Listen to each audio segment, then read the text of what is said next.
It's time for the review of the Absolute Duo. Like, comment, subscribe to join the anime family. Individuals who can materialize weapons from their soul are called Blazers, and they attend Koro Academy High School in order to harness their abilities. Each student is required to partner with another in hopes that one day the pair can obtain the power of Absolute Duo. Toro Kone hopes to attend this academy in order to gain powers after his sister and his friends were slain by mysterious men. However, at the opening ceremony, he is forced to duel against the person sitting next to him, with the illusion being expelled. As Toro prepares to give his match his all, it is not a weapon that manifests from his soul, but a shield, and irregularly, which catches the eye and the attention of a foreign student named Julia Sigatuna. This anime has about 12 episodes, premiered January 4, 2015 to March 22nd, 2015. Based off a light novel, the genre is action, romance, supernatural, and edgy. The themes are harm and school.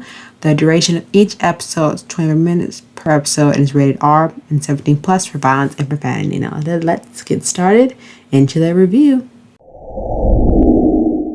One thing that I like about this anime is how do I get this off starting in a right? Well, the story is, very plain and simple to the point. A world set far away where girls and guys possess, these powers to manifest their soul into a weapon. And, you'll just have that one male protagonist that is destined to have gained these supernatural powers and seek revenge for, his loss of family members and friends. And the main character I'm going to talk about is Toro Konosuke, is a teenager who has the ability to become a blazer, as he's so called, said in the summary earlier. And, his manifests a weapon from his soul, but in this case, instead of his weapon being a weapon he can use in battle, his soul is become irregular and he generates a shield instead. And you think, that might not be a unusual in this case, but it is, especially at the school that he's attending, and then using his special ability to enroll him to a school that's supposed to teach him to become stronger. And you know how they always have those stereotypical tropes for any male protagonist in a harem setting with full of girls, that they tend to be a little bit overpowerful. But it'll mean a lot.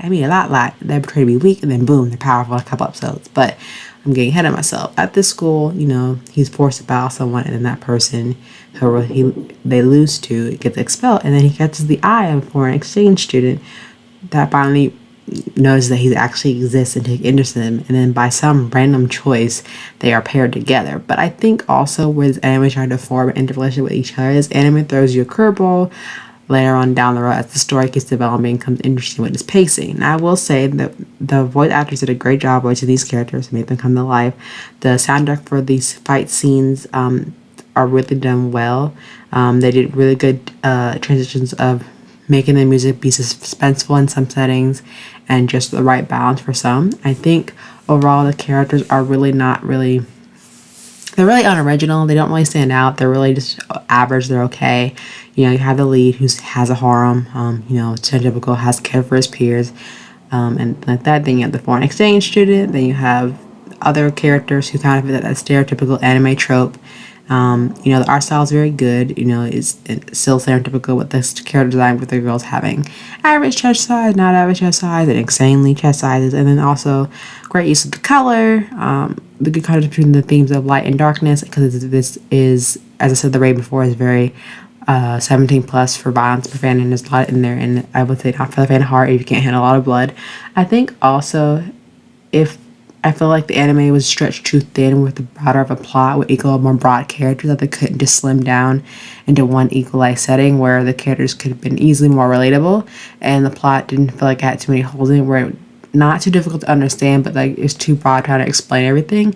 And I feel like seeing how the anime ended, it could have much potential to do much more than just give us a lot of fan service.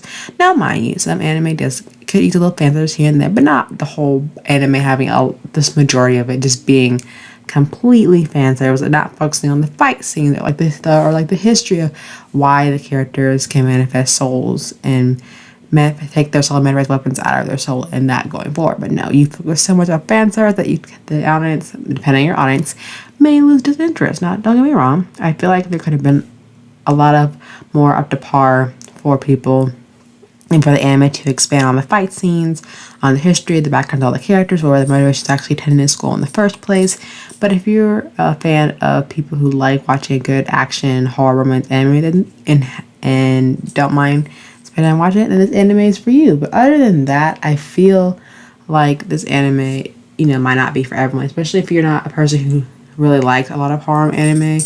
But if it's a good horror anime that has like a decent plot, interesting characters and a good story overall, I think that will be the anime for you. But overall, if it's like a horror anime that doesn't, the plot is lackluster, the characters are also lackluster as well, they don't really catch your attention, and you kind of have that center relating to them, then this anime may not be for you. So I really give this anime like a 6 out of 10. I just feel like the characters should have been fleshed out a little bit more for me to care and for me to be really interested in their goals and motivation to the very end, and see them grow as a character and see them grow out their personalities and like discovering they're new about themselves. But this was kind of like lackluster for me. But if you're in for the whole horror anime, go watch it and check it out for yourself and let me know what you think. This is just my opinion on the anime that I've watched, and I'm not really a big fan of the guy harem versely, especially if like the harem that the guy is in, the girls are just like one-sided and they're not like willing to change themselves and develop as a whole, then I'm not interested. But if it is really, it's a good harem for like the guys and the girls to expand, develop, and change over time, then yes, you got my attention. But if not that, then this is probably one of the animes you don't need to watch. But if you are into that type of stuff, then go ahead and let me know what y'all think in the comment section down below. But until then, bye.